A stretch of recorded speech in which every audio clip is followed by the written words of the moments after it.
remember Rhonda Tribble. She's my associate. Let's talk about those darn foreclosure properties and the pitfalls for our fellow realtors and potential purchasers. Dark Side, you would not believe the number of complaints that we are getting on foreclosures. Let me guess. There's a sign in the yard, and when your potential purchaser calls you to look it up, you can't find it in MLS. Is that right?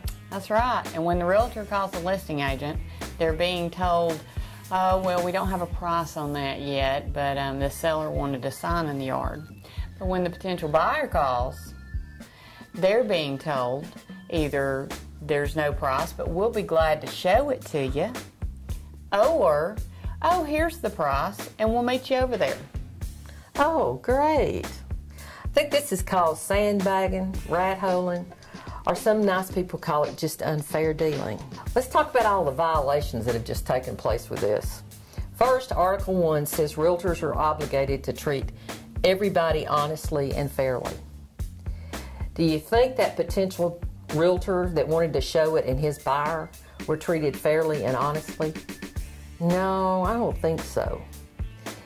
Also, that listing agent could be considered to be self-dealing.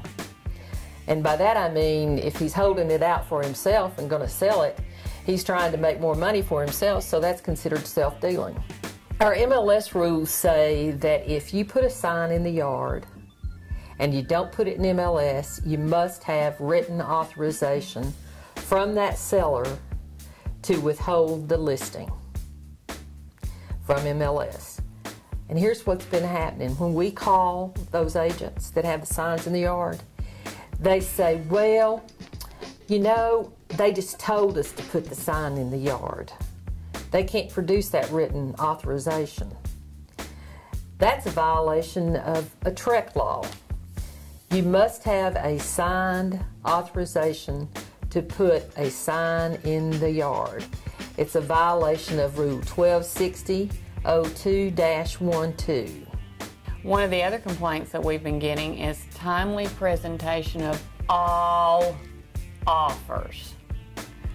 Realtor and potential purchasers feel their offers are being held by the listing agent and shocked, and that the listing agent's even going so far as to take it upon themselves to ask for highest and best. And when asked if any of the offers are in-house, the answer is always no. Well, let me just finish this little scenario for you. First off, that's a violation of Article 3. Article 3 says that you should cooperate with other realtors when it's in the best interest of that client. That's another violation of Article 3, because it's in the best interest of that client to get offers presented in a timely manner.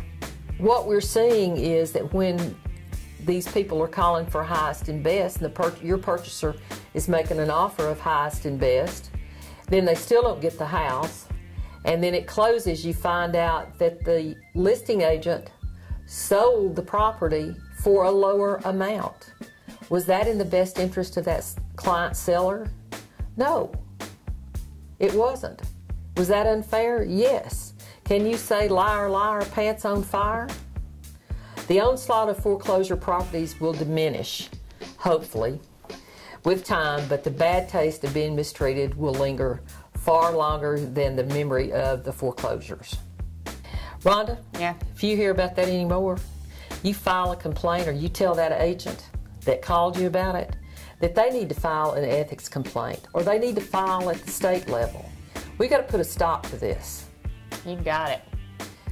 All right. We'll see y'all next time from the dark side.